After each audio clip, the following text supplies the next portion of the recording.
Hello, I'm Fred Beitler of the University of Chicago's Graham School for Continuing Liberal and Professional Studies. And this is the story of the origins of the Graham School.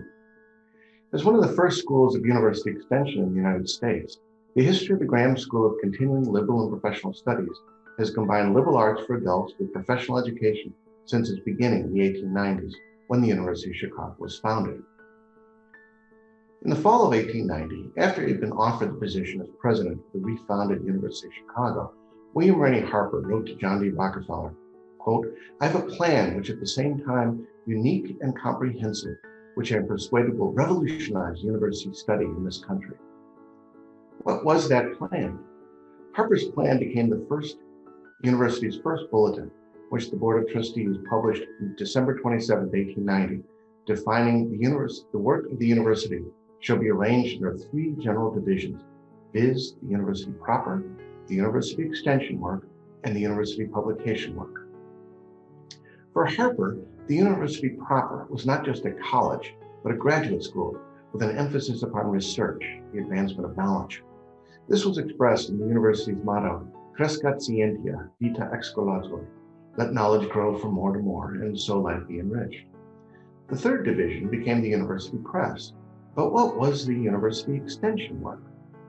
Harper had a revolutionary plan for his new university, but while his research ideal is reasonably well known, few know about the other part of Harper's plan was for a large liberal arts extension program to bring the new University of Chicago to the masses.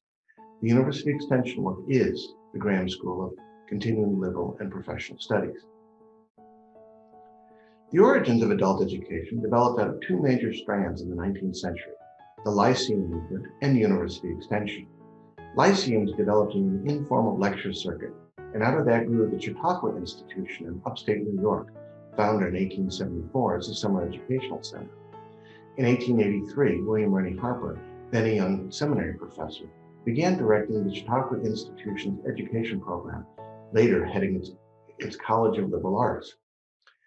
University extension started at Cambridge in 1873 with lectures on university subjects throughout England. A year later, Richard Green Moulton started as one of Cambridge's first itinerant lecturers. Oxford joined the movement in 1885, and soon Cambridge, London, and Oxford developed a coordinated program of lecture courses. This movement led to the creation of the American Society for the Extension of University Teaching in 1890, which invited Moulton to keynote its first convention. He urged an extension program in the United States with this vision, quote, "The essence of university education is an education for adults. It is voluntary, unlimited in scope, unlimited in age. It applies to one's whole life." Harper met with Moulton in Philadelphia in December 1890, offering him the position of America's first professor of university extension at the University of Chicago. Harper's plan for extension included five major elements: regular courses of lecture in downtown Chicago, evening courses for men and women whose daily occupation will not permit them to take advantage of the regular college and university courses, correspondence courses, which he had pioneered a decade earlier, special courses on the scientific study of the Bible in its original languages, which was his specialty, and library extension. In May 1892, Harper set forth the full mission of the University Extension Division, as it was, in his words, an organic part of the university. Harper was careful, though, to distinguish it from the lecture circuit. This work, while it must be in good sense popular, must also be systematic in form and scientific in spirit. And to be such, it must be done under the direction of the university by men who have had scientific training.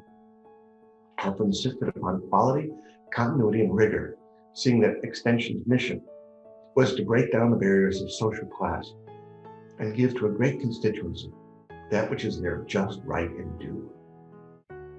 University Extension Chicago began in October 1892, when the University of Chicago itself began offering classes. Within a few years, classes were offered at 54 different extension centers, 39 outside Chicago, at such places like Hull House and the Scoville Institute in Oak Park. In 1898, the university offered the first classes downtown in the Fine Arts Building on Michigan Avenue. Many of the students were teachers, few of whom then had college degrees. In 1904, the Extension Division offered its first practical training course, of evening classes for bank and railroad employees. In 1911, Chicago's School for Teachers consolidated with the Extension Division, now called University College, which soon hit an enrollment of around 500 students. To Harper, the university touches life, every phase of life, at every point. And of course, it goes to those who cannot come to it, namely the adult student. The university is of the people and for the people, he said. That's one of the key components of William Rainey Harper's vision, which continues to be carried on in its grand school of continuing liberal and professional studies. Thank you.